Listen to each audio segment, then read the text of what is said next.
Bien, on va parler du Tevet, qui est un jeune assez mystérieux. Et c'est un jeune peu connu, et surtout on connaît très peu les raisons pour lesquelles on jeûne.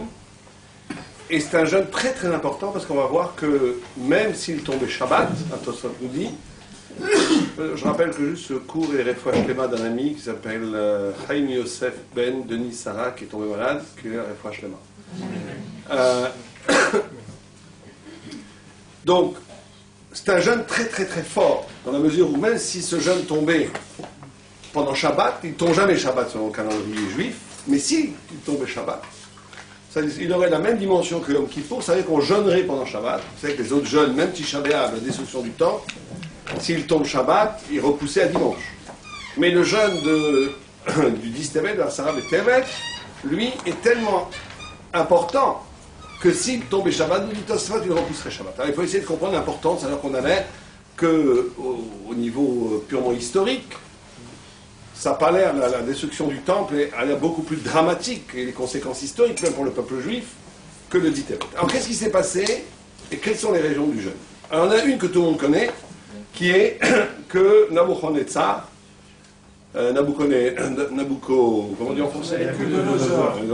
Il est venu de Babylonie, il a encerclé Jérusalem. Bon, il a encerclé Jérusalem, et ça a été effectivement le début de la destruction du temple, puisque quelques mois plus tard, les murailles tomberont, et après, le temple sera détruit.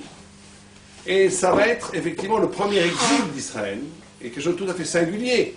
Quand on regarde les textes, c'est que le peuple juif, après avoir été 1000 ans sur sa terre à peu près, puisque le premier temple a duré 410 ans, et qu'avant de construire le temple, depuis l'entrée de Yoshua jusqu'à Shlomo, il se passe à peu près 400-500 ans, donc on est presque 900 ans sur la terre d'Israël, et un exil en Babylonie relativement court, puisqu'il a duré 70 ans. Or, pendant cet exil en Babylonie, il y a une chute vertigineuse du peuple juif, une chute terrible, puisque les juifs sont commencés à se marier massivement avec les filles non-juives, la Bible en fait l'écho. Même le fils du grand prêtre, qui paraît aberrant, s'est marié avec des non-juifs. Et certains grands même d'Israël sont venus voir les prophètes Ézéchiel et d'autres, en lui disant Kloum yeshisha le baala aché shekibla get kritut. Est-ce qu'après qu'on a été divorcés, ils avaient considéré la destruction du temple a été un traumatisme phénoménal pour le peuple juif? Il faut imaginer que le peuple juif est un peuple qui a vécu pendant un millénaire et pendant des siècles autour d'une spiritualité, d'une religiosité qui tournait autour du temple, autour des travaux qu'on faisait dans le temple, et tout d'un coup il n'y a plus de temple, il y a l'exil, et au point où certains ont pensé que ça s'en était fini, que le peuple juif avait été renié par Dieu, et qu'on n'était plus obligé de faire la Torah. Et les prophètes ont dit non, on dit il faut rester fidèle à Am Israël, que la fidélité et le brit, l'alliance entre Am Israël, entre Israël et Dieu, dépasse même le lieu géographique d'Eretz Israël, de la terre d'Israël, dépasse même le fait qu'on ait un temple, dépasse tout.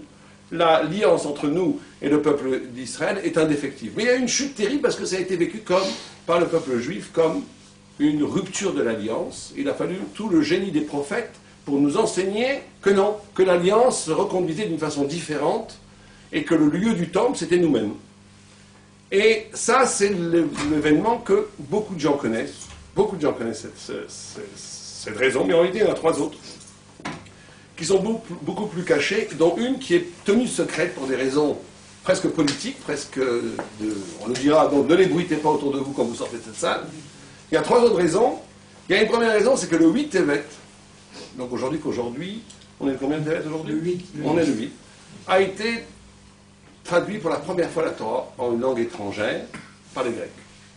Tout le monde connaît l'histoire que le Talma Yamel, le roi grec, c'est pour ça qu'on appelle la Septante, comme origine étymologique 70, a réuni 70 sages d'Israël, le Sanhedrin, les a convoqués avec l'armée, les a amenés dans 70 salles différentes, et leur a donné comme ordre, comme impératif, de traduire la Torah en grec.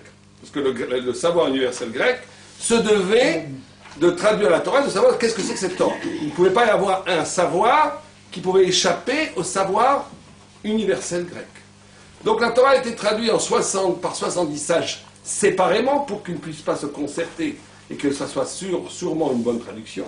Et la Gemara nous dit dans Megillah qu'il y a eu un miracle, puisque les 70 sages ont traduit en commettant des fautes volontaires chacun, sans se concerter, par Ruach HaKodesh, en changeant énormément d'éléments dans la Bible, parce que si on le traduisait littéralement, il y aurait eu forcément l'esprit idolâtre grec l'aurait compris de façon négative. Par exemple, le premier passouk, le premier verset, ils n'ont pas traduit Bereshit bara Elohim. Au début, Dieu créa, parce qu'avec l'esprit un peu tordu des Grecs, il aurait dit qui a Bereshit bara Elohim. Le commencement a créé, Dieu préserve, Dieu préserve. Comme ça, ils auraient compris. Donc ils ont traduit Dieu créa le commencement. Qui n'est pas une bonne traduction. Dieu créa le commencement. Etc. Il y a énormément, vous regardez dans Megillah, Daf tête, si je ne me trompe pas, au Chet, là-bas, on donne toutes sortes d'exemples, même des fois des exemples comiques, où Arnevet, qui est le nom d'un lapin, d'un lièvre, n'a pas été traduit parce que c'était le nom de la reine grecque. Il n'avait pas que ça soit une insulte quand elle n'est pas cachère à la consommation, etc., etc. Et on dit que quand la Torah a été traduite en grec, ça a eu pour conséquence un traumatisme spirituel, une sorte de tremblement de terre spirituel, au point où 3 jours de ténèbres se sont abattus sur la terre. 3 jours de ténèbres. Donc le 9, le 8, 9 et 10, Tevet. C'est une des raisons, donc une des raisons pour lesquelles on va jeûner vendredi, c'est la traduction de la Torah en grec. Il faut comprendre pourquoi c'est si dramatique. Il faut comprendre pourquoi c'est si dramatique dans la mesure où on sait très bien que quand la Torah a été donnée, elle a été traduite dans le Mont Sinaï simultanément en 70 langues. Et une des 70 langues, c'est le grec. On peut même se demander la question encore de façon plus radicale, dans la mesure où la seule langue avec laquelle on peut traduire la Torah et même la lire en public, d'après la halakha, c'est une marloquette dans les Tanaïm, c'est le grec. Bon, ça on en a parlé à Hanouka, on va pas revenir très longtemps là-dessus, mais il faut essayer de comprendre pourquoi cette traduction est un drame.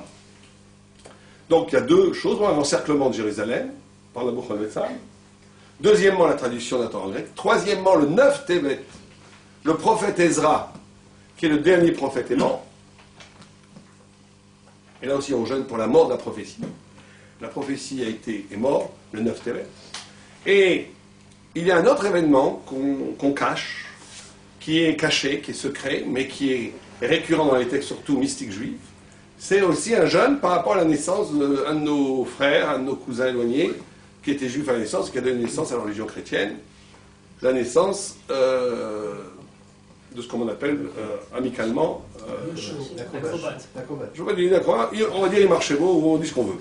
Mais en tous les cas, c'est la naissance donc, du christianisme. Voilà les 4 éléments. Maintenant, on va essayer de comprendre le lien. Il faut bien entendu quand un jeûne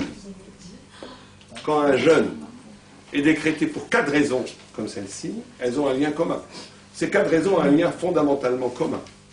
Et le lien commun de ces 4 raisons, c'est l'histoire, on va voir, d'une réduction. Une réduction terrible dont on n'est pratiquement pas conscient. D'une réduction de quelque chose d'immense qui est devenu petit. Et ces 4 éléments qu'on va analyser ce soir, ces 4 éléments historiques, entre autres, mais aussi éminemment spirituels et métaphysiques, sont le signe d'une chute vertigineuse du sens, de la vérité, et aussi d'une capacité de rejoindre ce sens. Et vous savez que ces 4 raisons et ces 4 événements ne sont pas anodins, ils correspondent aux 4 empires de l'exil que Am Israël se devra de traverser dans l'histoire, qui sont déjà signifiés Bérémez, de façon allusive, dans les premiers versets de la Torah, puisqu'on parle là-bas de la Shrina, de la présence divine qui plane sur le monde, et là-bas il y a écrit Tohu, Bohu,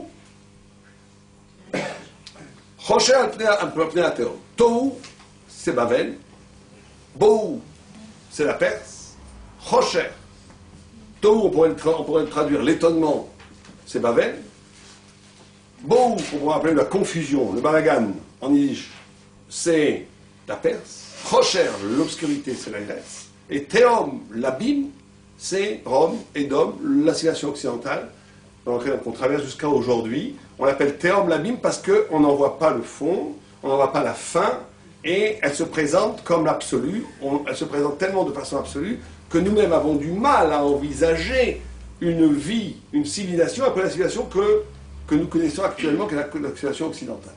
L'absolu va être revendiqué par ces 4 civilisations, et d'emblée, chaque civilisation a une marque tout à fait particulière. Babel, c'est la marque de la beauté. C'est pour ça que dans le rêve de Daniel, elle est présentée comme un aigle. Et dans le deuxième rêve de Daniel, il est présenté comme la tête d'or. C'est la beauté, la gloire humaine. La deuxième Perse, qui est l'ours, et qui est le tronc, ou qui est les deux bras, pardon, est présentée comme le corps, la notion du corps. La Grèce est présentée comme les ténèbres. C'est une panthère noire dans le deuxième rêve de Daniel, et c'est le buste dans le premier rêve. Et Édom est présenté comme une bête monstrueuse qui va avaler les trois premières et qui va, en vérité, elle-même commettre une réduction dans la réduction des trois premiers empires, puisqu'elle va assimiler toutes les autres formes d'humanité et le poser comme un horizon indépassable.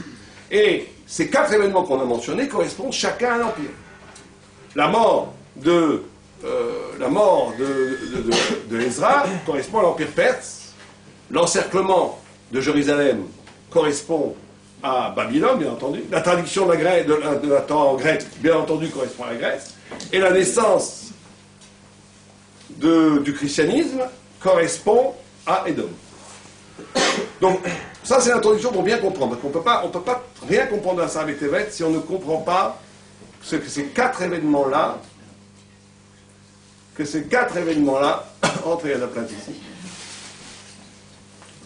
sont liés de façon essentielle aux quatre empires, et que ces quatre empires vont vouloir commettre au cœur même de l'exil que Israël traverse, au cœur de ces quatre empires, une réduction phénoménale de la spiritualité. Et le jeûne est une des techniques, entre guillemets, une des expériences spirituelles qui va nous permettre un tout petit peu, par le fait même de se lamenter sur cette réduction, d'essayer de retrouver un petit peu de cette grandeur qu'on a perdue. Bien. Alors on va commencer un par un. On va commencer par la Grèce, puisque c'est le 8. Le 8, la Torah a été traduite en grec. Et donc, en quoi est-ce que c'est si dramatique que cette Torah a été traduite en grec? Il y a un texte qui dit que tu seras étranger dans ton propre jardin. C'est-à-dire qu'une fois que la Torah est traduite, là, on prend un point un peu profond que nous explique le Maharal de Prague, qu'il faut méditer, qu'il faut penser, et qui dit que la Torah, en essence, est intraduisible, parce qu'il y a une différence fondamentale que nous-mêmes, et c'est une des conséquences de l'exil grec, que nous-mêmes on a du mal à comprendre, c'est qu'il y a deux formes de parole. Il y a une parole qui est une parole thoraïque, qui est une parole qui n'est une parole qui ne commet pas le geste intellectuel de parler de quelque chose, mais qui, au cœur même de la parole, fait apparaître la vérité en soi. On va prendre 2 minutes pour expliquer ça. Quand la Torah a été traduite en grec, elle a commis une réduction universelle pour tous, pour nous aussi, qu'à partir de ce moment-là, notre rapport au langage, notre rapport à l'intelligence, notre rapport au savoir, notre rapport à la langue, au texte, va être un rapport où quand j'étudie, ou quand je parle de quelque chose, quand je lis de quelque chose, je suis toujours dans une référence. Je parle de quelque chose. Et on a oublié l'expérience qui est que la lettre elle-même est l'apparition de la présence divine, on va dire. Où le texte lui-même est ce qu'il énonce. Il ne parle pas de quelque chose, il est ce qu'il énonce. On va donner 2 exemples pour comprendre cette idée qui est très importante. C'est que quand Moshe Rabbeinu est mort, allait mourir, les 8 derniers psukim de la Torah, il y a une marloquette qui les a écrits. C'est ce qui a écrit, mais Moshe, il est mort, Moshe, alors on se demande qui a écrit ces psukim. Si c'est Moshe qui les a écrits, c'est un mensonge. Il ne peut pas écrire, il est mort Moshe s'il est vivant. Mais si ce n'est pas Moshe qui l'a écrit, on a aussi un problème. Ce qui est écrit à un moment donné, la carte Moshe est un Sefer, que Moshe a pris le Sefer Torah dans les mains. Or, un Sefer Torah auquel il manque même une lettre n'est pas cachère. Donc comment est-ce qu'il a pu prendre un Sefer Torah dans les mains s'il n'avait pas, il manquait 8 versets? Grosse discussion, certains disent Yoshua les a écrits. Mais la Gemara donne une autre réponse. Elle dit qu'en réalité, qui a écrit ce texte? Qui a écrit c'est Moshe. C'est Moshe qui les a écrits. Et la Gemara donne une drôle de réponse et dit, mais il les a écrits avec ses larmes. Il a écrit ces 8 derniers versets avec ses larmes. Et alors, en quoi ça répond à la question? Alors, le Gaon de Vilna dit qu'il a écrit avec ses larmes, ça veut dire qu'il les a écrits, les larmes étant dans la Kabbalah et dans la mystique juive, un niveau de voyance supérieur à la voyance évidente, au regard évident. Vous savez que la Torah peut être lue à... Nous, on lit Bereshit bara Elokim, mais les anges lisent de façon complètement différente. C'est pour ça que les anges, que tout le monde connaît ce Midrash, quand Moïse est monté au ciel, qu'il a pris la Torah, les anges sont venus voir Dieu, ils ont dit, vous avez donné la Torah à Ben Aïcha, à la fille de la femme, au fils de la femme. Vous avez donné la Torah aux hommes, c'est impossible. Tu vas donner la Torah aux hommes, disent les anges à Dieu. Et Dieu dit à Moïse, réponds-leur. Et on dit que Moïse dit, j'ai peur de leur répondre, parce qu'ils vont me brûler avec la laine. Ils vont me brûler, il dit, prends le pied du trône de la gloire et réponds-leur. Et Moïse répond, est-ce que, là il écrit, l'otirtsar, tu ne tueras point? Est-ce que vous ne tuez pas? L'otignov, tu ne voleras point. Tu ne convoiteras point. Vous avez, tout ça, c'est pas pour vous. Et il a vaincu les anges. Quand on lit le Midrash comme ça, on ne comprend rien du tout. C'est tellement évident ce que dit Moshe. Tellement évident que la Torah c'est fait pour les hommes. Qu'est-ce que c'est que la Vamina? Qu'est-ce que les anges voulaient de ne pas donner la Torah aux hommes et la donner aux anges? Comment c'est possible une chose pareille? Quelle était leur Torah? Toute la Torah c'est fait pour l'homme. C'est tellement évident ce qu'a répondu Moïse qu'on ne comprend pas ce que voulaient les anges. Alors le Gaon de Vilna dit deux choses extraordinaires. Il dit d'abord, pourquoi est-ce que Moshe avait peur d'être brûlé? Parce que les anges sont dépositaires d'une vérité qui ne supporte pas le mensonge. Une vérité qui ne supporte pas le mensonge, c'est une vérité tellement puissante que même Moshe Rabbeinu, qui ne va jamais mentir de sa vie, mais du fait qu'il puisse mentir, c'est déjà un péché pour les anges, ils veulent le brûler. Qu'un homme puisse mentir, c'est déjà insupportable pour un ange. Donc Moshe, sachant cela, il dit, je ne peux pas leur parler, ils vont me brûler. Il leur dit, prends le trône de la gloire. Qu'est-ce que tu leur dis? Le fait que je puisse mentir et que je dis la vérité rend ma vérité plus forte que votre vérité. Une vérité qui se nourrit du pouvoir, de la liberté de pouvoir dire le mensonge, est une vérité plus forte que la vérité qui ne dit que la vérité. Ça, c'est la première victoire. Mais la deuxième chose que nous explique le Gaon de Vilna, c'est de dire que les anges, ils lisent la Torah, ils font un agencement des lettres, mais radicalement différent que ce qu'on lit nous. Nous, on lit Bereshit bara Elokim, eux, ils lisent autre chose. Beresh, ils lisent des choses à pi. On dit qu'il y a 960 niveaux de lecture. Et donc, ils lisent autre chose. Mais cette Torah, aux 960 niveaux de lecture, n'est lisible que si elle est exactement comme un éman. Dès que vous la traduisez, vous réduisez la Torah à un récit. C'est une catastrophe métaphysique. C'est une catastrophe cosmique. C'est de réduire la Torah à son niveau le plus béat, au sens obvi du texte. Alors que la Torah est riche d'une infinité d'interprétations, au point où les anges ont pu croire que le niveau d'interprétation que nous on connaît, il est tellement nul que c'est même pas la peine de prendre en considération, la Torah n'est pas pour les hommes. La réponse que Moïse leur fait, c'est leur dire, oui mais nous, on peut lire tous les niveaux de Torah. C'est vrai que peut-être personne n'arrivera au 960e niveau, peut-être personne. Déjà on arrive au premier à Allemagne. Deuxième, très rare. Quatrième, très très rare. Au bout de cinquième, ça n'existe plus déjà. Mais peut-être qu'un jour on va y arriver. C'est que c'est pas impossible, théoriquement on va dire, qu'un homme arrive un jour à lire la Torah aux 960 niveaux. C'est pas impossible. Alors que c'est impossible pour un ange de lire l'Otirtsar comme le niveau le plus simple. Impossible. Et c'est comme ça qu'il a gagné. Donc on voit que la Torah est intraduisible, c'est une catastrophe de traduire la Torah, parce qu'on fait passer un texte qui est la vérité en soi, avec toutes ses variations et ses niveaux, à un récit qui n'est plus qu'on parle de quelque chose. C'est plus la vérité en soi qui est révélée. Deuxième exemple pour bien comprendre cette idée qui est fondamentale. Vous savez qu'il y a un texte assez extraordinaire dans la Bible, dans la Torah, où on y a écrit que Am Israël ro'im et akolot. Ils ont vu les voix. Ils ont vu les voix. Ça veut dire quoi, voir les voix? Vous avez déjà vu des voix? Est-ce qu'il est possible de voir des voix? Et le Midrash dit, c'est pas simplement qu'ils ont vu des voix, ils ont aussi entendu ils ont entendu des lettres. C'est-à-dire qu'ils ont vu ce qui est audible, ils ont vu... C'est comme si vous voyez, voilà, on va vous jouer une symphonie de Mozart, et c'est comme si vous voyez... imaginez la symphonie de Mozart, vous voyez quelque chose. C'est pas, vous n'écoutez plus la musique, vous voyez quelque chose. Ou bien vous êtes devant un tableau de Picasso, vous ne voyez plus maintenant un tableau, vous entendez une musique. Celui qui fait ça aujourd'hui, on le met à l'hôpital psychiatrique, on lui dit un problème. Mais tout Am Israël, au moment de la Torah, a vu les voix, a vu l'audible et a entendu le visible. Confusion des sens. Totale.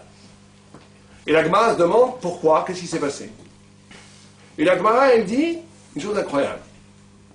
La Gemara, elle va sur quelque chose qui a l'air d'avoir aucun rapport.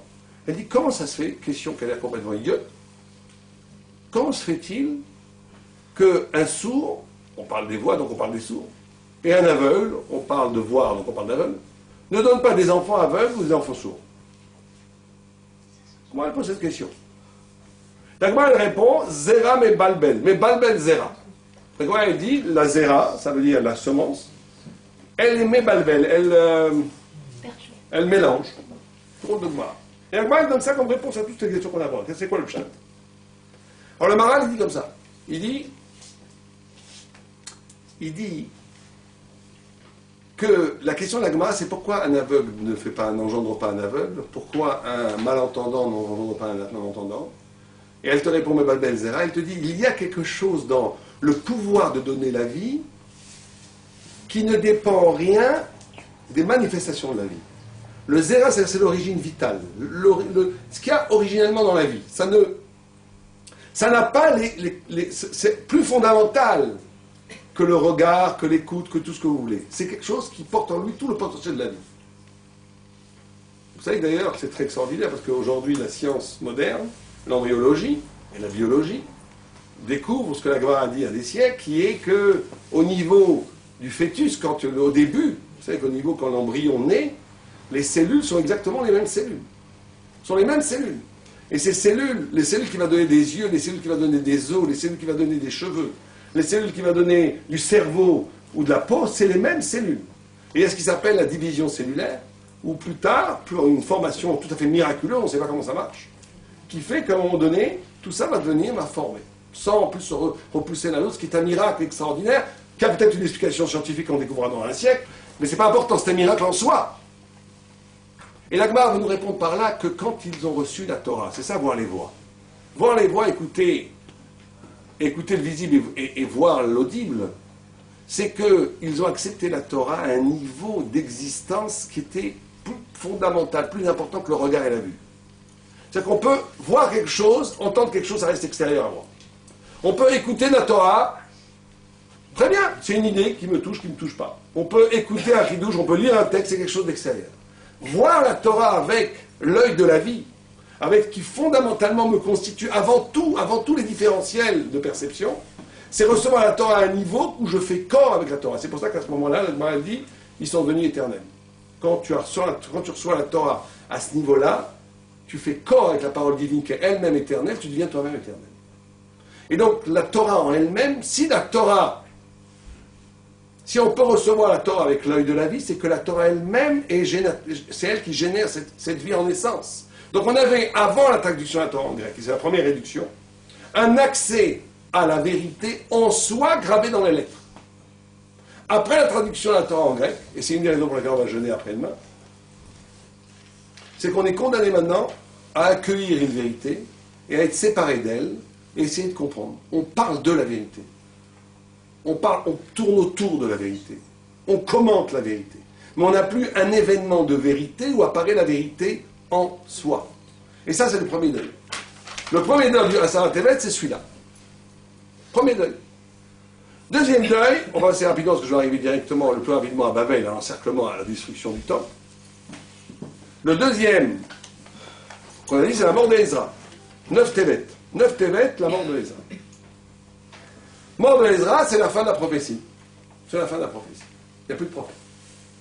Or, on a dit que la Perse, vous avez des chaises ici, hein, si vous voulez, que la Perse, c'est la civilisation du corps. Si je vous pose la question, ça veut dire quoi vivre corporellement? Ça veut dire quoi une civilisation qui est corps? Qu'est-ce que vous direz? La matière. Oui, ça c'est un pléonasme. C'est quoi d'un point de vue du comportemental, une façon de vivre corporelle? L'habitude? On peut avoir des habitudes cérébrales. C'est répondre aux besoins du corps. C'est répondre aux besoins du corps, on s'approche plus. La pulsion. Bestial, instinctif, mais prenez quelque chose de... Désir. C'est quoi le corps? Le corps, il veut quoi? Matériel. Consommer. Consommer. Il veut toujours, le corps, il veut toujours combler un manque. Vivre de façon corporelle, c'est vivre une vie. Le corps a toujours besoin. Un des noms de Dieu, de l'homme, c'est bailler, besoin. Besoin de consommer. Besoin de combler un trou. Toujours. C'est quelqu'un qui vit de façon corporelle, c'est quelqu'un qui va se créer des manques.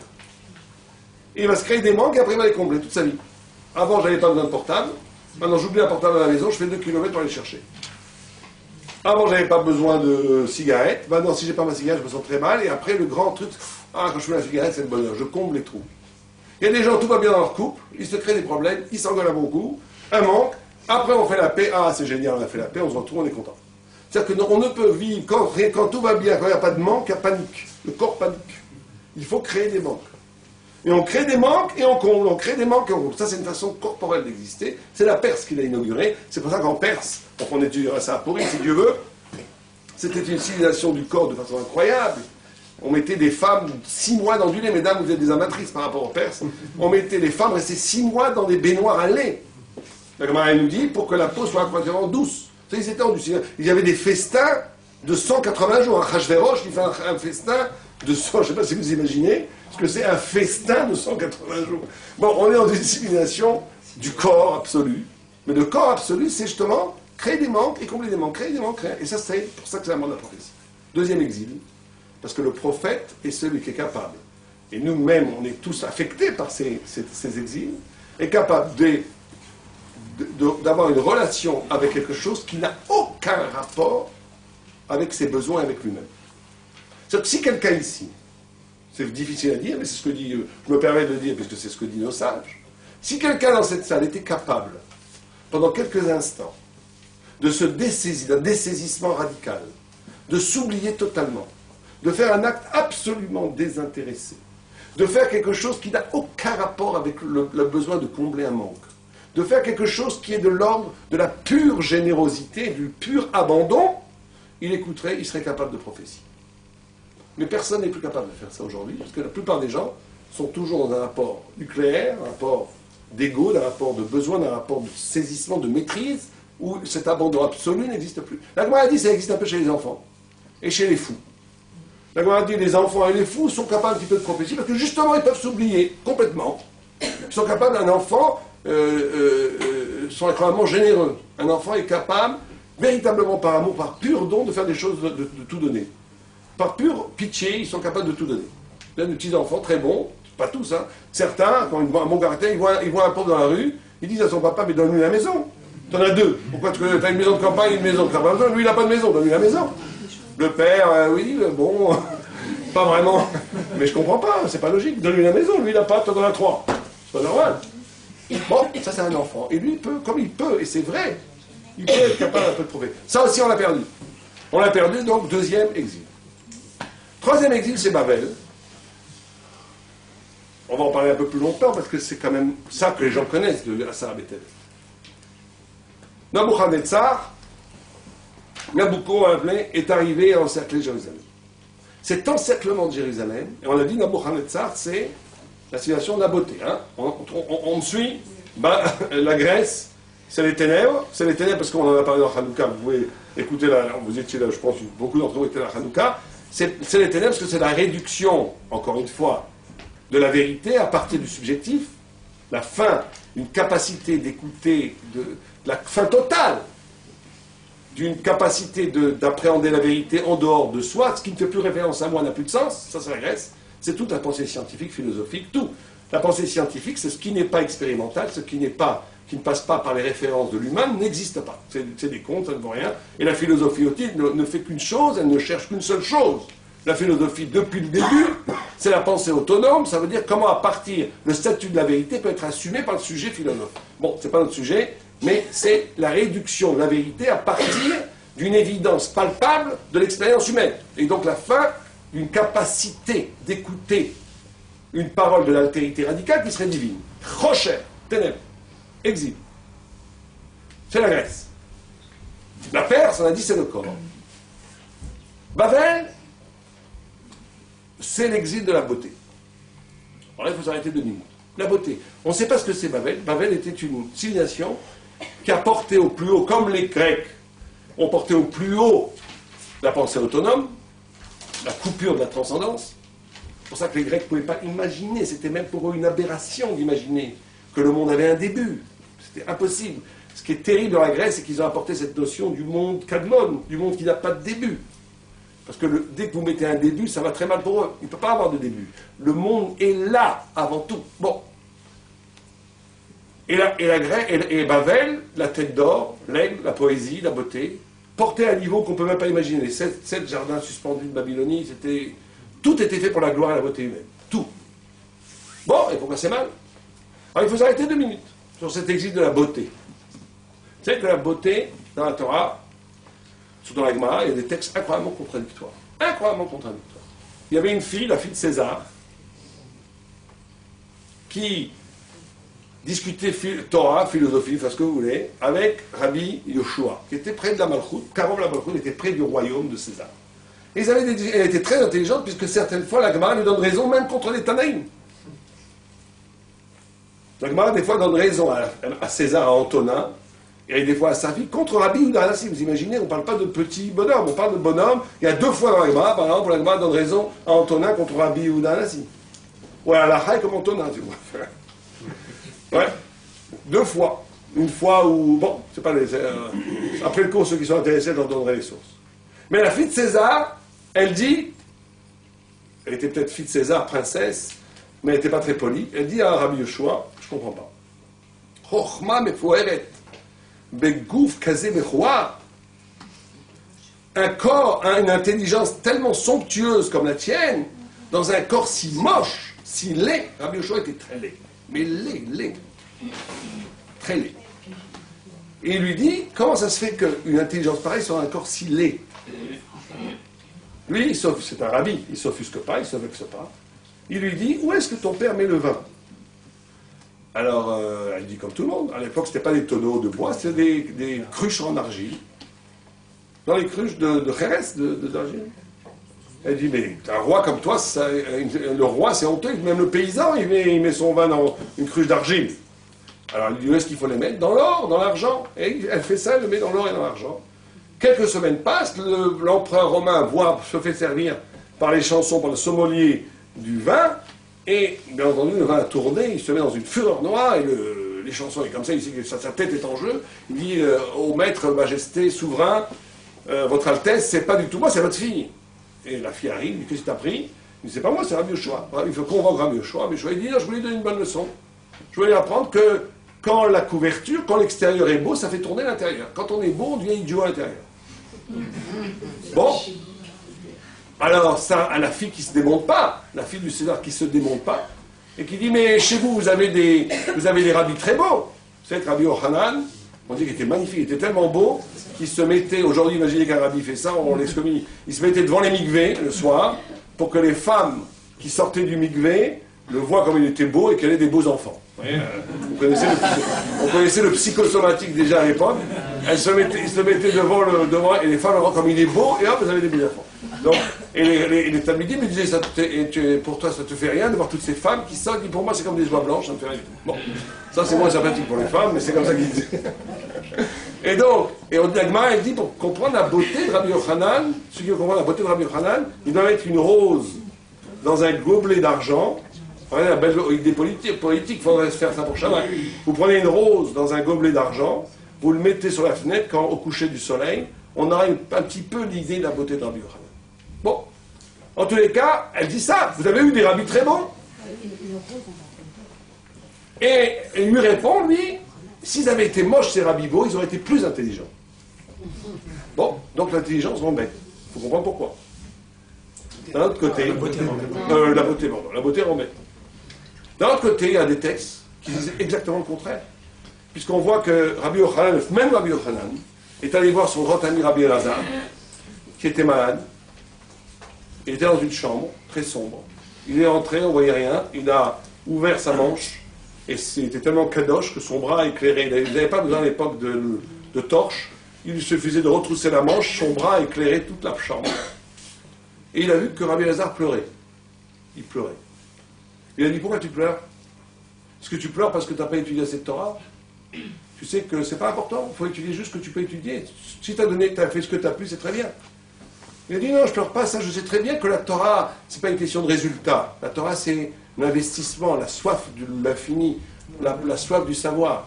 C'est pas important si j'étudie, si j'ai appris tout le Talmud, ou j'ai appris qu'une daf, ou même un traité. L'important, c'est d'avoir essayé de comprendre. Parce que je sais que je ne pleure pas pour ça. Ah bon, peut-être que tu pleures parce que tu es très pauvre. Il lui dit, pas tout le monde n'a bénéficié de 2 tables. Pas tout le monde a l'Olam Haba. Et l'Olam Hazé, pas tout le monde va avoir le monde futur. Et l'Olam Hazé, pas tout le monde. Il lui dit, non, ça je sais, l'argent, c'est rien. L'argent, chacun a exactement l'argent qu'il lui faut pour réussir sa vie. Celui qui croit qu'il n'a pas assez d'argent, que c'est son problème, il est complètement à côté de la plaque. C'est pas du tout ça. Alors, je sais pourquoi tu pleures, parce que tu as perdu tes enfants. Ça, c'est quand même une bonne raison de pleurer. Et il lui sort un os. Rabbi Yochanan lui montre un os qu'il portait, et il lui dit, c'est l'os de mon 10e enfant qui est mort, moi. Et je suis quand même heureux. Il lui dit, non. Bon, ça c'est plus dur pour nous à comprendre. Il dit, je pleure pas pour les enfants qui sont morts. Je sais très bien que quelqu'un de vie, nous on croit qu'on est éternel et que le temps nous abîme de l'extérieur. Pour moi, c'est pas ça. Chacun n'a que le temps qu'il a. Un papillon, il a un jour, un éléphant, il a 100 ans. Celui-là, il a 60 ans, 70 ans, 90 ans. Chacun a son temps. Et c'est très bien comme ça. Je pleure pas pour ça. Alors pourquoi tu pleures? Je pleure parce que je te regarde, et parce que tu es beau. Et qu'un jour, toute cette beauté, elle va pourrir dans la terre. Rabbi Yochanan entend ça. Il dit, si tu pleures pour ça, eh ben moi je vais pleurer avec toi, il pleure tous les deux en même temps. Ça aurait été un texte de. J'aurais dire, ça aurait été n'importe quel texte de la culture, je sais pas quoi, j'aurais dit, j'aurais dit, ces goïms, ils ont vraiment débiles. Non, vous voyez? C'est une Gemara. C'est une Gemara. Il y a un autre texte encore qui est dans le même sens, qui est encore plus contradictoire. C'est Rabbi Akiva. Vous savez que Rabbi Akiva a eu 3 femmes. Première femme qu'il a eue qu'on ne connaît pas du tout, puisqu'on dit que quand il est parti étudier, son fils l'a aidé à prendre des livres et des affaires, donc il a forcément une femme s'il avait un fils. La fameuse Rachel, la tzadékette incroyable, qui était une fille très très riche, très riche, et qui a vécu dans l'opulence et qui à 18 ans a décidé de se marier avec un berger dont le père était converti, et qui ne savait pas étudier un mot, et dont le père était tellement furieux qu'il l'a déshérité, et pendant 24 ans elle a vécu sur la paille en mangeant et en buvant on ne sait pas quoi. Tout ce sacrifice pour que son mari devienne Talmid Chacham. Et après, elle est morte et il s'est marié avec une 3e femme. Il y avait Tournorofus Aracha, qui était le gouverneur grec, romain, qui était donc en poste en Israël, qui se targuait d'être philosophe. Et qui avait des discussions philosophiques publiques, comme ça se faisait beaucoup à l'époque, ce qu'on appelle des disputations, en public entre Rabbi Akiva et lui. Et Rabbi Akiva, chaque fois, il était terrible. Et il revenait dépressif. Et un jour, il était tellement dépressif qu'il a dit à sa femme était extraordinairement belle. Il a dit à sa femme, Elokai Shelelu Sonezima. Le Dieu de ceux-ci, c'est-à-dire des Juifs, déteste Zima, on pourrait traduire le laisser aller, la débauche, le laisser aller. Dieu déteste, le Dieu des Juifs n'aime pas la débauche. Va le draguer. Il était prêt que sa femme aille draguer pour faire tomber Rabbi Akiva. Elle, c'est une femme cachère, elle écoute son mari, elle va draguer le Rabbi Akiva. Et donc, quand elle arrive, Rabbi Akiva rigole, pleure et crache. Il rigole, on dit pourquoi tu rigoles? Il dit je rigole parce que je vois mes rois HaKodesh, il avait le roi HaKodesh, Rabbi Akiva, je vois comme une sorte de prophétie. C'est quand même très fort qu'un rabbi dise ça d'une fille qui est Goya à ce moment-là. Je vois que tu seras ma femme. Je pleure parce que, je crache parce que toute cette beauté n'a aucun intérêt. Et je pleure parce que cette beauté un jour sera sous la terre. Là, on a la contradiction dans Rabbi Akiva lui-même. Parce que c'est plus... il crache et il pleure. Alors il faut essayer de comprendre. Et on va comprendre par rapport à ça, par rapport à l'encerclement de Jérusalem, par rapport à ça. Pourquoi la beauté rend idiot d'après vous?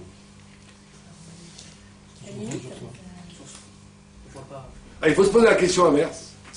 C'est que si la beauté rend idiot, il faut se poser la question, qu'est-ce qui rend intelligent? Qu'est-ce qui rend intelligent? On va dire des choses très simples et très vraies. L'intelligence, c'est la capacité de s'intéresser à quelque chose qui n'est pas moi. On va dire c'est une chose très simple. Quelqu'un est intelligent quand il est capable de s'intéresser à quelque chose qui n'est pas lui. L'idiot qui n'est pas lui. Quelque chose qui n'est pas de ses références.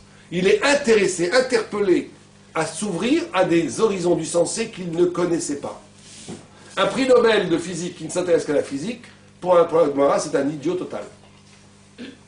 L'intelligent est celui qui est toujours intéressé par des nouvelles perspectives de sens. Toujours.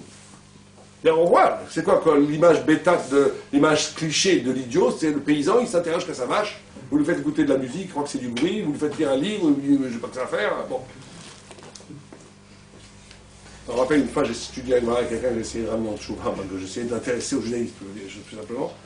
Au moment où il rentre tout d'un coup, il s'énerve, il dit, mais moi je suis pas paysan, parce qu'on parlait de vaches qui ont encore des mamakama. Bon. Il ne voulait pas entendre, il était intéressé, donc il dit, mais ça ne m'intéresse plus, c'est pas pour moi. Le refus de voir une autre intelligibilité, c'est la bêtise.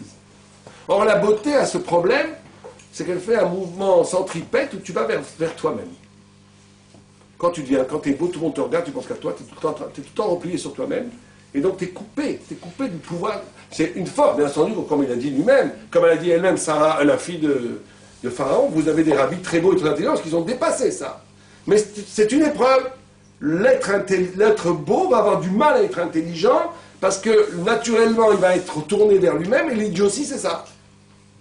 Les gens, il y a des gens qui s'intéressent qu'à eux-mêmes, ils s'intéressent qu'à la famille, manger, dodo, c'est tout, c'est l'idiotie, ça.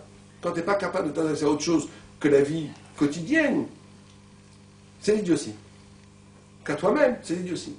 L'intelligence, c'est d'être intéressé, c'est universel. Tout ce qui fait sens m'intéresse. C'est pour ça qu'il n'y a pas un sujet dans la Torah, dans la Gemara, qui n'est pas abordé, pas un. Pas un. Il y a un traité qui s'appelle Avodazara, qui parle de toutes les Avodazara.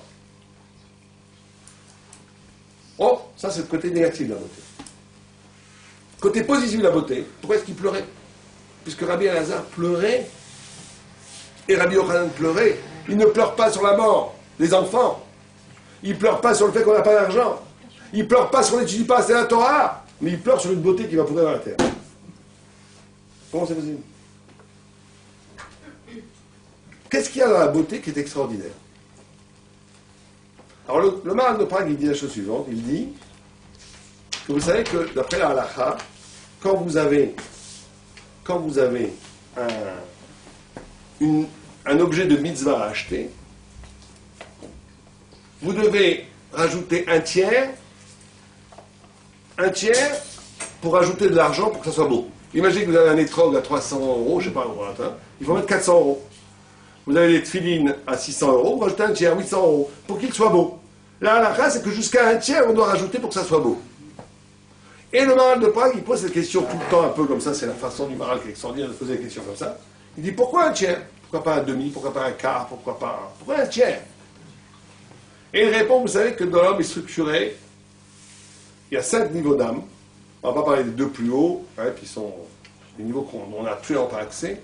Mais les 3 qui sont connus, c'est Naran, Neshama, Ruach, Nefesh. Neshama, c'est l'âme, par rapport à la pensée.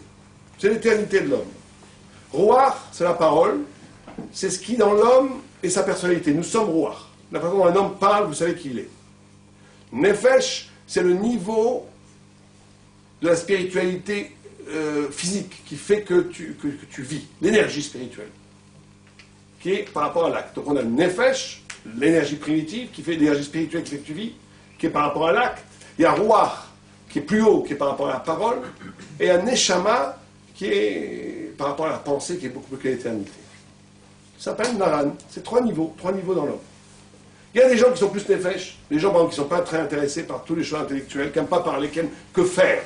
Ils aiment faire, ils aiment agir. C'est des gens, vous pouvez savoir quand ils sont vraiment comme ça, c'est que c'est des gens qui sont trilotes Nefesh. Ils sont Nefesh. Il y a des gens, ils adorent parler, communiquer, ils aiment bien la communication, ils aiment bien, ça c'est des rois. Il y a des gens qui sont des penseurs, ils s'intéressent fondamentalement à ce qui les fait, c'est la pensée, c'est la réflexion, ils sont fondamentalement des Neshama. Tout le monde a les 3, mais il y a une des 3 qui est dominante chez chacun d'entre nous. Bon. Oh, Neshama, vous savez que quand quelqu'un fait un péché, ce qui est sali quand on fait le péché, c'est le roi et le nefesh. La Neshama, elle n'est jamais salie. La Neshama, elle est toujours pure. Simplement, des fois, quand on fait un péché, la Neshama s'éloigne. Quand on fait une mitzvah, la Neshama se rapproche. Quand on fait trop de péchés, les gens s'éloignent.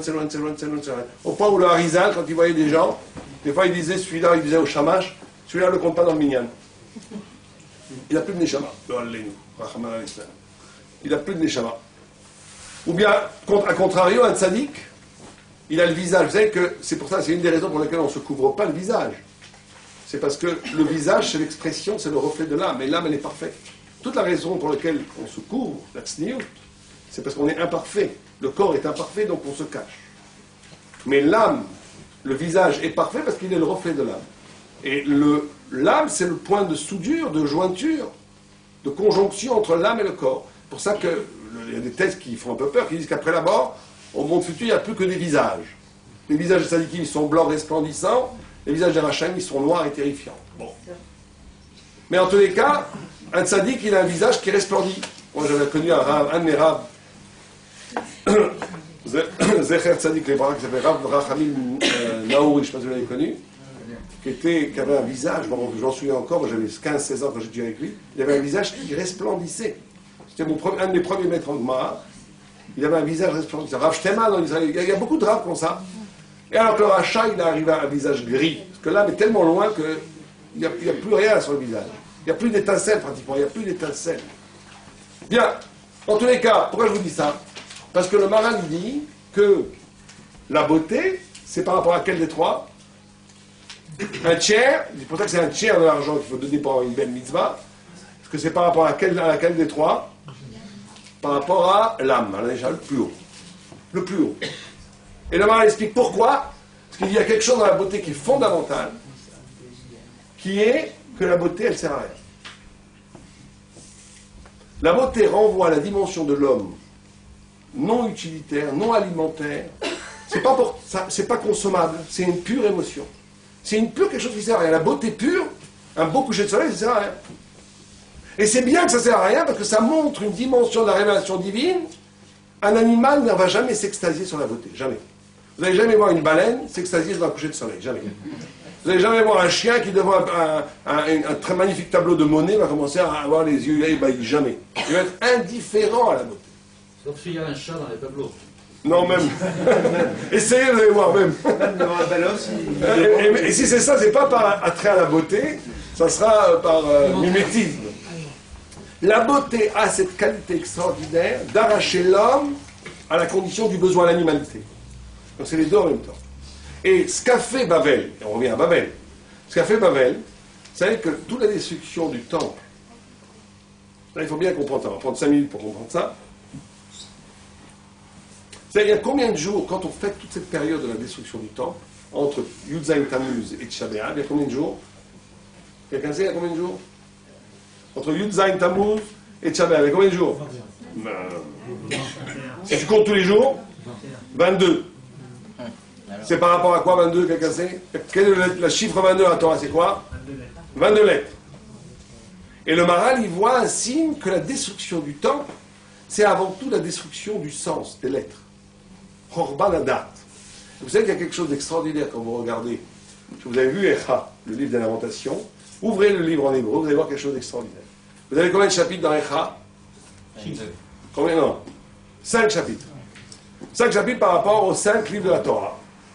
Vous avez le premier chapitre, commencé Alpha, Beta, Aleph, Bet, Gimel, impeccable dans l'ordre. Le numéro 2, 3 et 4, c'est dans l'ordre, sauf quelle lettre? Ain, VP. Le Ain, le P est avant le Ain. Normalement, le P a une valeur numérique de 80, le Ain de 70, ça doit être Ain P. Le P est avant. Regardez, ouvrez RA, c'est facilement de voir ça. Le dernier paragraphe est tout mélangé. Et le Maral dit pourquoi ça? C'est très simple. Puisque le péché fondamental qui a commencé d'ailleurs, qui a commencé genre dans le désert, mais qui a commencé, puisque c'était la destruction du temple, a été déjà prévu avec la faute des Meraglim dans le désert, mais c'est concrétisé historiquement à partir du Yud Tevet jusqu'à Tisha B'Av, où le péché cardinal du peuple juif a été de devancer, Aïn c'est quoi en hébreu? L'œil. P c'est quoi? La bouche. De devancer la bouche au regard.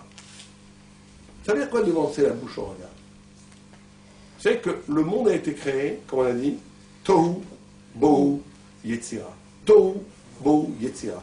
Le monde a été créé toujours, étonnement, Bilboul, Balagan, création. Sauf que le monde est toujours créé comme ça. C'est-à-dire que quand un enfant un enfant pour accéder à l'intelligence, ou quand vous regardez qu'est-ce qu'il fait, regardez un enfant qui évolue. Il s'étonne, Tohu. Cet étonnement fait un bohu, il ne savait pas que c'était comme ça lui fait une confusion de ce qu'il savait déjà. Et après, il va être obligé de reconsidérer le monde à partir de nouvelles notions qui vont reconstruire le monde. Ça s'appelle Yetzira. Et comme ça, il grandit. Connaître, c'est toujours Tohu, Bohu, Yetzira. Connaître, ça passe toujours par un étonnement. Cet étonnement nous demande à nous le courage et l'intelligence, et le courage surtout, de remettre en question notre savoir déjà organisé, qui a fait un bilboul, une boue, et à partir de là, de reconstruire le monde à partir d'une nouvelle vision. Là, j'avais un arabe qui dit la plupart des gens, ils s'arrêtent à 7-8 ans. Ils ont fait un cadre déjà connu, et toute leur vie, le monde tourne. Les gens intelligents, ils sont arrêtés à 12 ans, les très intelligents à 15 ans. Le tzaddik, il continue toujours. Et donc la destruction du temps, et c'est ça qu'a instauré le Bavel dans l'identité des exils du peuple d'Israël, c'est que on a réduit le monde à ce que je veux en voir. Je ne vois pas le monde tel qu'il est. Vous comprenez, quand on dit que la bouche est avant le regard, c'est-à-dire que d'abord, maintenant j'ai une idéologie, j'ai une façon de comprendre le monde. Et maintenant, je vais vraiment voir ce que j'ai vu, ce que j'ai dit. Ça veut dire que le monde, le regard, va être aliéné, va être assujetti à un système idéologique parlant qui va réduire tout regard à ce que je sais déjà. Donc je ne vois jamais rien de nouveau. Tout doit obéir aux critères de connaissance qui sont déjà installés dans mon esprit. Donc il n'y a plus de nouveauté, il n'y a plus de transcendance, il n'y a plus de cassure. Et c'était la beauté, quand on a parlé que la beauté, ça a deux facettes. Une beauté qui est une beauté qui centripète, où tout tourne autour de moi, et une beauté qui ouvre à l'infini. Babel va inaugurer d'un point de vue civilisationnel, pas simplement d'un point de vue psychologique où chacun d'entre nous, il va instaurer au niveau de la civilisation, donc inscrit dans l'histoire même, une civilisation dont la beauté va être absolument définie avant l'apparaître. Tout va être harmonieux par rapport à l'harmonie humaine et on va complètement couper la transcendance. Donc réduction. Et la dernière chose, donc, qui est un grand secret, qu'on ne doit pas trop en parler, la naissance du christianisme. Rachid dit, je ne veux pas trop en parler de ça, mais il dit, Rachid a une phrase en 2-3 mots allusive, il dit, ces formes d'Avodazara, de Elilim vers Agadot. Il dit 2 mots, Elilim des petits dieux, réduction de la divinité en un petit dieu, et des Agadot, et des contes. C'est-à-dire que le 4e exil a inauguré une divinité, un rapport à la transcendance, un rapport à Dieu, qui devient comme des rapports à la fable. Où la foi, c'est pour ça que la notion de foi est récurrente dans cette religion, parce qu'on est dans un rapport maintenant où ça n'a plus aucun rapport avec moi. Où le transcendant est réduit à quelque chose qui est dans le domaine de la fable la plus absolue. Ce n'est plus quelque chose de réel. C'est que la foi juive, c'est quoi la foi juive? La émouna juive, émouna ça veut dire confiance. La émouna juive, pour comprendre ce qui nous est demandé, c'est pas de croire qu'un bon Dieu existe. Ça, tout le monde sait que Dieu existe. Pas tout le monde sait. Tout le monde devrait savoir que Dieu existe. C'est pas du tout ça. On n'a pas fait la mitzvah de Emouna si on croit que Dieu existe. La mitzvah de Emouna, elle est très simple. Vous savez que toute connaissance que nous on a, c'est une connaissance qui est toujours référentielle. Toujours. On connaît ça parce qu'on connaît autre chose. Au point où nos sages nous disent que s'il arrivait d'une planète X, un objet qui n'aurait aucune référence ici, aucune référence, ni d'espace, ni de temps, ni de rien, qu'est-ce qui se passerait? On ne le verrait pas. Il serait absolument invisible. Il serait dans une 3e dimension, une 4e dimension. Bon, alors, tout objet par définition, on peut le voir, puisqu'il a la référence espace. Il fait 1 mètre carré, donc on le voit. Mais imaginez un objet qui ne prendrait pas d'espace, je ne sais pas quoi, on ne pourrait pas le voir. Parce que toute connaissance est référentielle. Alors la question qu'il faut se poser, c'est que si toute connaissance est référentielle, alors où est la première connaissance? Quelle est la première connaissance? Si on ne peut pas connaître, vous savez que penser, si vous réfléchissez bien, quand on pense, on ne fait que 2 gestes intellectuels. On compare et on sépare. On compare et on sépare. Tout le temps. Vous voyez quelque chose de nouveau, vous dites ça ressemble à ça, sans vous rendre compte, ça ressemble à ça, oui mais c'est différent. Et vous le connaissez. Séparer, comparer.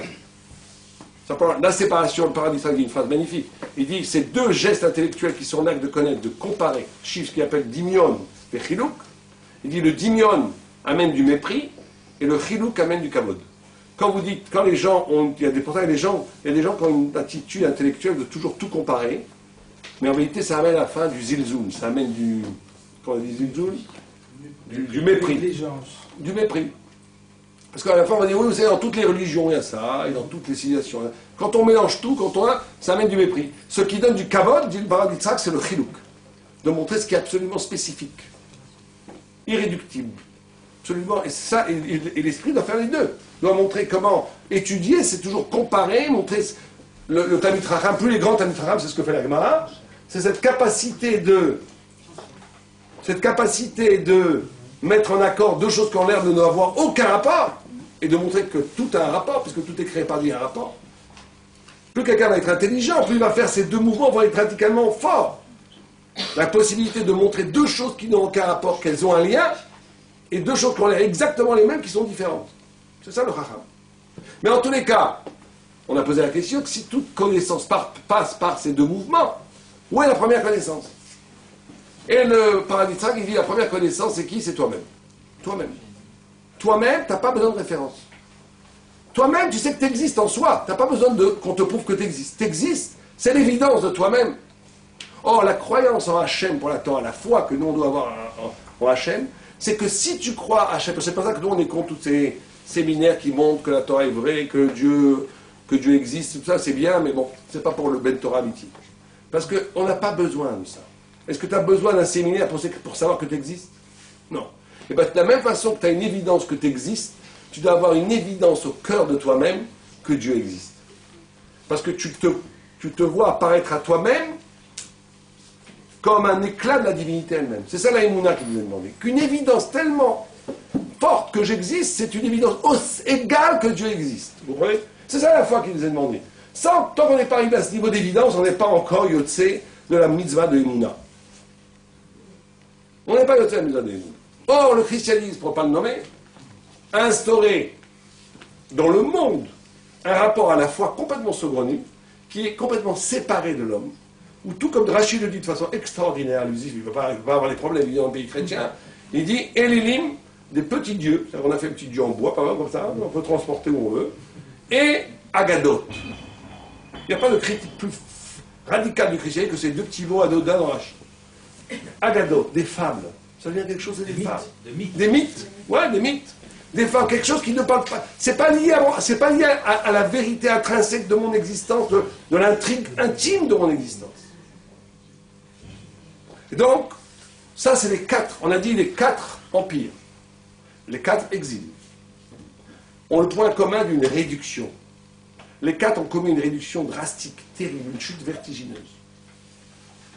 Et que nous sommes à la veille d'un jeûne, et par le jeûne, par le fait même que l'on jeûne, le dit Tevet, et c'est pour ça, entre autres, que le dit Tevet, on ne le déplace jamais.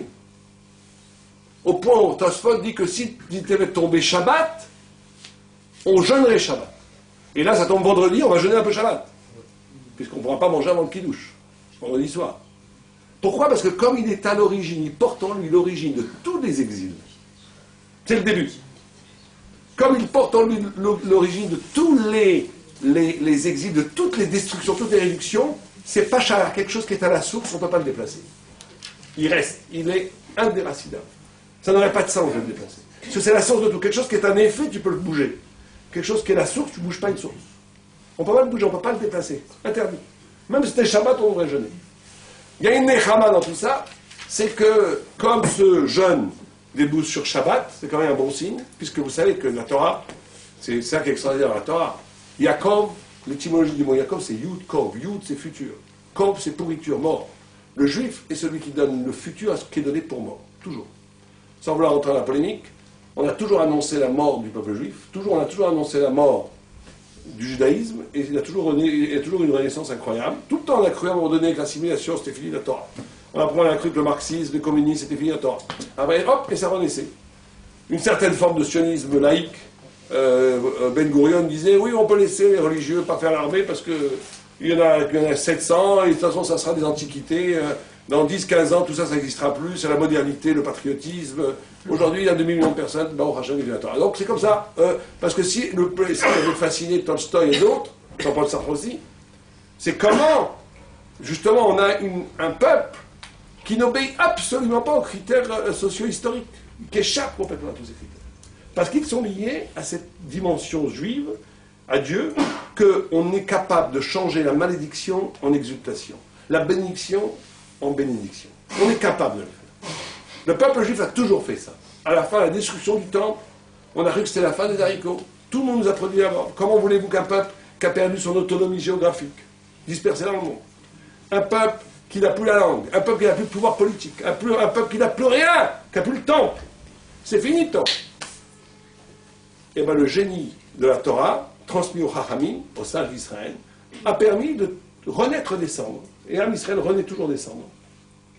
C'est le secret de Paradouma. Vous savez que Paradouma, que dans la Torah, il y a une sorte de faute d'orthographe, où le afar, le effet est devenu afar, ça veut dire que la cendre devient terre. Quand on brûle la vache rousse qui est rouge, qui est le digne, qui est la loi, qui est la rigueur, qui est brûlée dans le feu pour faire des cendres. Les cendres, c'est la loi pure, c'est des choses qui ne sont pas de lien, il n'y a pas de lien entre chaque morceau de cendre. On met de l'eau et la cendre devient terre. Et avec ça, on purifie de la mort. De la cendre, de la mort la plus radicale, on donne la vie. C'est ça être juif. Être juif, c'est que la pire des catastrophes va renaître un projet. Et cette année, c'est un bon signe, puisque le 10 Tevet tombe dans Shabbat, magnifique. Et c'est parce qu'on est encore capable de se lamenter sur la grandeur perdue qu'on va un jour retrouver la grandeur. C'est que Napoléon, il est arrivé à Akko, un 9 Av, il a vu les Juifs prier par terre. Qu'est-ce qu'ils s'en foutent? Pourquoi ils sont tous par terre? C'est qu'à Tchabéa, on s'assoit par terre, on se lamente. Et ils ont dit, votre majesté, l'empereur, c'est les Juifs qui se lamentent sur le toit. Napoléon, c'était pas un idiot. Il a dit, s'ils se lamentent 2000 ans après, enfin 1800 ans après à l'époque, 1700 ans après, ils reconstruiront le temple. Quelqu'un qui pendant encore 1700 ans après, il n'a pas renoncé, un jour ils reconstruiront le temple. Et c'est sûr. Ça, c'est Am Israël. Am Israël, c'est le peuple de l'espoir. Il a ses racines métaphysiques sont près de racines dans le futur. C'est pour ça qu'ils sont indestructibles. Toutes les autres nations, elles sont bâties à partir d'un passé. Donc quand les causes de ce passé s'effondrent, les nations s'effondrent. Am Israël, il y a cette singularité que les racines de son identité sont basées sur le futur, sur la promesse, sur le messianisme. Donc on est indestructible. Parce que la promesse, tant qu'elle n'est pas venue, on sera toujours là. On l'attend toujours. Donc par définition, on est immortel. Et donc c'est très important de sentir un tout petit peu le manque de ces 4 absolus qui ont été réduits pour qu'un jour on puisse retrouver ces 4 absolus. Et donc ces 4 absolus, pour y revenir et pour conclure, premier absolu qui a été perdu, c'est ce rapport qui est en vérité le fantasme de tout grand écrivain. Le rapport à une écriture qui ne serait pas une parole qui parlerait de quelque chose, de la littérature, mais une parole qui commettrait un événement qui serait plus réel que le réel. C'est-à-dire le grand sadique est capable de faire des miracles. Vous avez 2 sortes de personnes. Vous avez des personnes qui croient qu'avant tout, il y a de la matière, et que la parole et que l'intelligence s'organisent autour de la matière. Et dans ce cas, dans cette configuration métaphysique, il n'y a pas de miracle possible, puisque la matière est première. Il n'y a pas de miracle possible pour faire d'illusion. Si avant tout il y a la matière, et que la parole n'est qu'un effet de la matière, n'est qu'un commentaire de la matière, il ne peut pas y avoir de miracle. La matière est plus forte que la parole, puisqu'elle est elle est la matrice même de la parole. Mais si on pense que la parole est avant la matière, que la Torah, que Dieu a créé la Torah, après il a créé le monde, qu'à partir de la Torah, la parole divine de la Torah, c'est la cause du monde. Quelqu'un qui se lie un peu à cette parole, c'est sûr qu'il peut faire des miracles. C'est logique. Il ne faut pas y croire ou pas y croire, mais c'est logique. Le miracle, c'est pas boulot, c'est pas abracadabra. Bien que l'abracadabra, c'est l'hébreu, vous savez. Abara, qui est Devara, qui soit créé comme il a parlé. Mais si quelqu'un est véritablement fait corps avec la parole de la Torah, il peut faire des miracles. C'est pas du tout un problème. Pas du tout un problème. Et moi, elle s'étonne du fait qu'on trouve que c'est extraordinaire les miracles. Elle dit, faire un miracle, c'est pas extraordinaire. Au point où même un grand, une fois, elle dit à un homme qui a eu un miracle, un il dit, comme c'est grand, et un autre il dit, comme il est dégoûtant cet homme d'avoir besoin de faire un miracle pour avoir à manger. Pas besoin de miracle. Bon, ça serait peut-être le sujet d'une conférence. Le miracle, la notion de la place du miracle dans la Torah. Mais en tout cas, la première, je résume. Première réduction, première chute, dont on ne prend pas tellement conscience qu'on est tellement loin de ça. C'est qu'on a perdu le sens d'une parole qui est plus forte que le réel, d'une parole qui est la vérité en soi, pas de la littérature sur la vérité, mais qui est l'apparition, la déchirure du tissu mensonger du monde, pour faire apparaître l'éclat vivant de la parole divine qui est l'origine même de l'être. Ça, on sait plus ce que c'est. On parle d'eux, on discute entre nous, qu'est-ce que ça veut dire, c'est bien. Mais c'est pas encore la... C'est pas ça la Torah encore. Première chute vertigineuse, causée par le oui, Tevet, par la Grèce. Par la traduction de la Torah en grec. Deuxième chute, à mort, la fin de la prophétie. La fin de la prophétie parce que le prophète était capable d'un désintéressement, d'un dessaisissement total qui permettait la captation d'une parole absolue et vraie qui ne dépendait pas de l'intérêt. Or nous, c'est pas de notre faute, c'est comme ça. Le monde est rentré dans un système où toute parole, où toute vérité, où toute perception est liée à un besoin, à un manque. Civilisation du corps, l'exil du corps de la Perse, la mort d'Ezra, la mort des prophètes, l'incapacité d'avoir une relation absolument désintéressée au monde qui permet l'apparition de la parole pure de Dieu. Chaque chose doit combler un manque, doit avoir un intérêt. Chaque chose, c'est pour moi. Couper la prophétie. Troisième, cette notion de beauté, ça veut dire cette notion du... la parole avant le regard, le fait que maintenant tout passe par le filtre de l'idéologie, le fait que tout est... que la beauté humaine, trop humaine, une incapacité de voir la beauté divine, la beauté de la Neshama, ce troisième niveau. Là aussi on a jeûné pour ça. L'encerclement de Jérusalem, on dit que quand Jérusalem a été encerclée par Nabuchodonosor, les anges se sont dit, mais comment la ville de Dieu peut être encerclée par une armée d'incirconcis? C'est impossible. C'est impossible.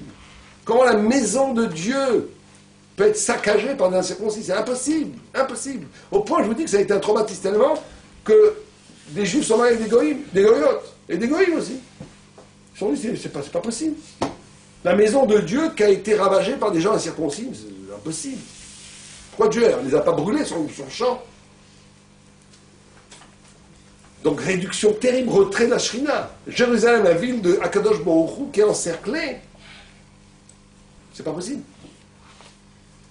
Et quatrième, qui est plus secrète, naissance du christianisme, qui est un déferlement d'une religiosité qui s'inspire de la Bible, de la Torah elle-même, mais qui réduit la Torah au cœur même de la religiosité thoraïque, à des fables, à des contes et à une vision de Dieu éliline, comme dit Rashi, c'est-à-dire de poupées, de statues, de petitesse, chute vertigineuse. Ces 4 chutes vertigineuses sont étant les 4 empires qui sont les 4 lettres. C'est que le monde est écrit avec la lettre He. La lettre He, c'est Yud, c'est la lettre divine qui est le reflet de Dieu, qui est Am Israël, et le Dalet, qui sont les 4 points cardinaux, qui sont les 4 royaumes. Et la lutte perpétuelle qu'il y a entre les royaumes et Israël, c'est où est le lieu d'absolu. Parce que le lieu d'absolu, c'est le Dalet, c'est ici. Et vous voulez la religion, c'est très bien, mais l'absolu, c'est ici, c'est le politique, c'est le militaire, c'est l'argent, l'économique. Mais nous, on dit non. Le lieu d'absolu, c'est la vérité. L'argent, le politique, le militaire, c'est que des satellites. C'est rien. Toujours cette lutte. Mais il y a quand même il n'y a pas eu que des victoires d'Israël, il y a aussi des chutes. Et les chutes, c'est l'exil. Et pour conclure sur une note optimiste, c'est que cette capacité qu'on a, 2500 ans après, de jeûner, parce que Jérusalem, la ville de Dieu, a été encerclée, parce que la Torah a été traduite, parce que le dernier prophète est mort, parce qu'il y a eu des formes perverties de la Bible qui ont envahi le monde, au sens où la conscience, même chez les Juifs, de la divinité est salie par une petitesse. On n'a plus la grandeur de la révélation, c'est plus ce que c'est. Il y a des gens qui croient au Père Noël. Donc tout ça, c'est le fait même qu'on va jeûner, et que c'est un jeûne radical qui devrait repousser Shabbat, c'est la note d'espoir. C'est la note d'espoir parce qu'au cœur même de cette désolation, de cette chute, le fait que ça nous concerne encore, si c'était fini, comme pensaient certaines personnes, on ne jeûnerait pas, c'est fini, on est comme ça, Shalom Aleichem. Le fait qu'on jeûne, c'est que ça peut revenir. Et en jeûnant, Bezrat Hashem, que cette année où le jeûne de 10 Tebet débouche sur Shabbat, soit le signe qu'à partir de la conscience qu'on va prendre, vous savez que le désir d'infini amène l'infini. Il faut un peu désirer l'infini.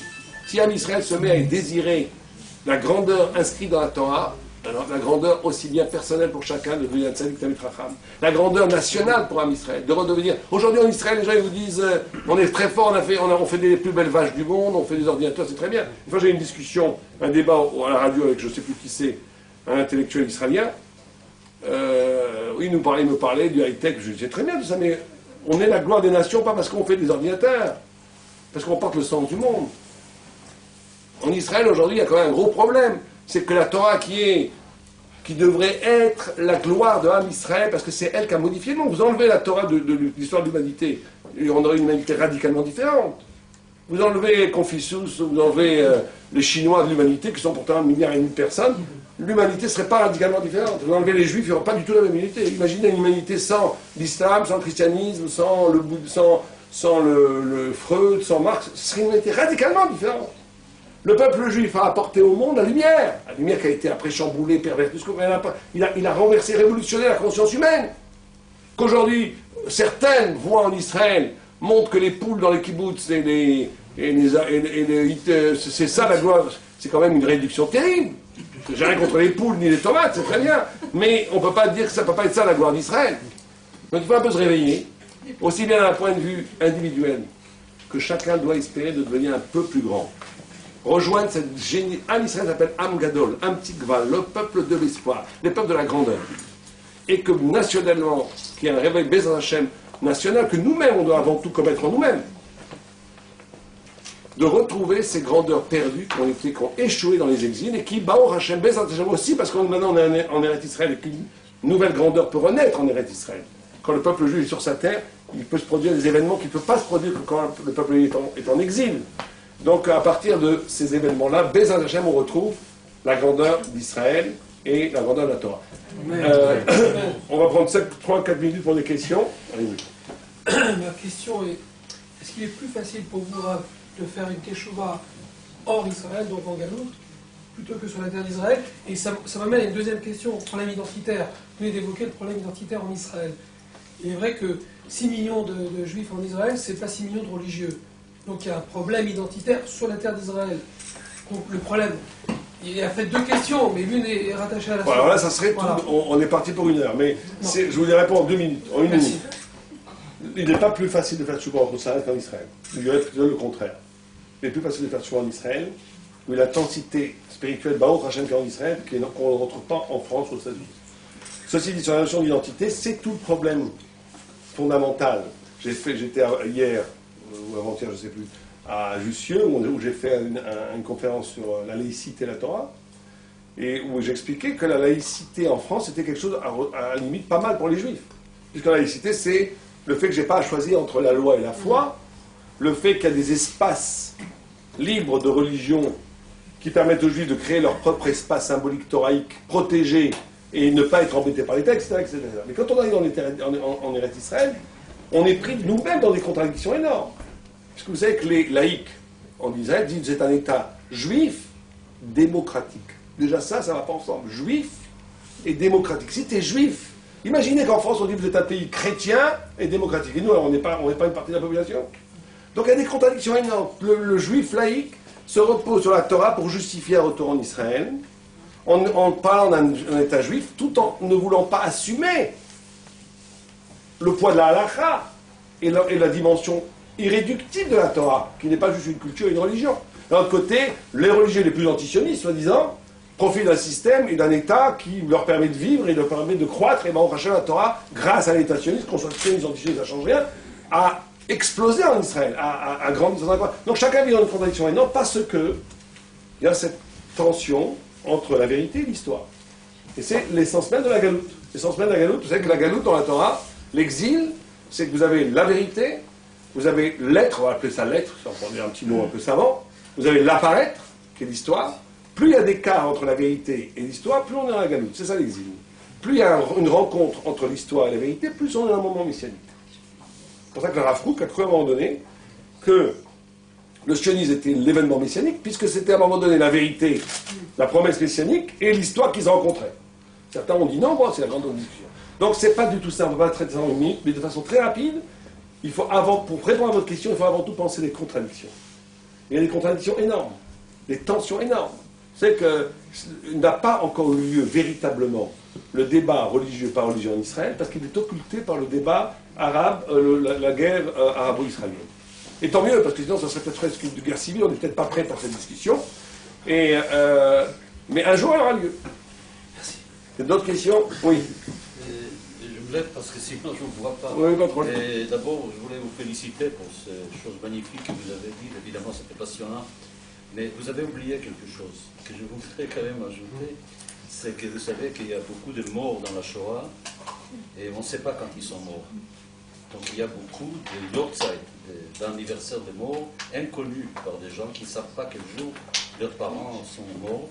Alors le rabbinat israélien, il y a déjà pas mal d'années, a décidé de faire du Dit Tevet Yom HaKadish HaKlali, de faire du Dit Tevet le jour anniversaire de la mort des parents dans la Shoah.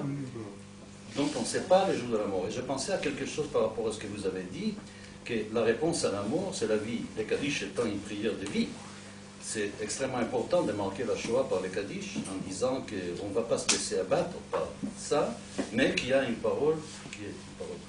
Et ajouter encore un petit mot, comment on crée de nouvelles fêtes dans le judaïsme? Il faut d'abord qu'il y ait un jeûne et qu'il se transforme en fête. Alors le Dit Tevet est très très important parce que c'est le 10e jour du 10e mois. C'est important parce que les jours où il va se transformer, ça sera une très grande fête. Tout à fait, bravo. Monsieur a dit deux choses. Monsieur a dit deux choses que j'ai effectivement oubliées qui sont très importantes.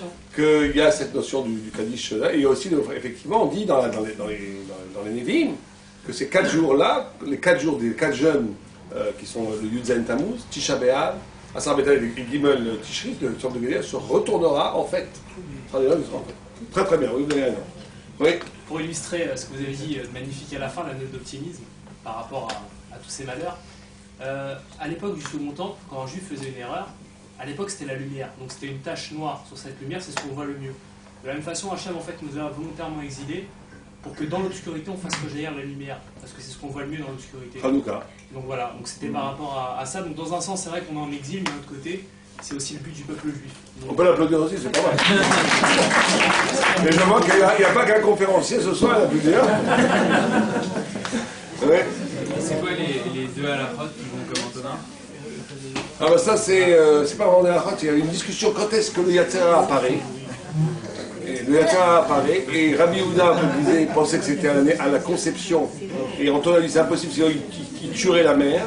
Donc c'est à la naissance, Agma lui donne raison parce qu'il y a écrit le pétard. Dans le passage, il y a écrit à la porte quand tu naîtras il t'attendra le Satan.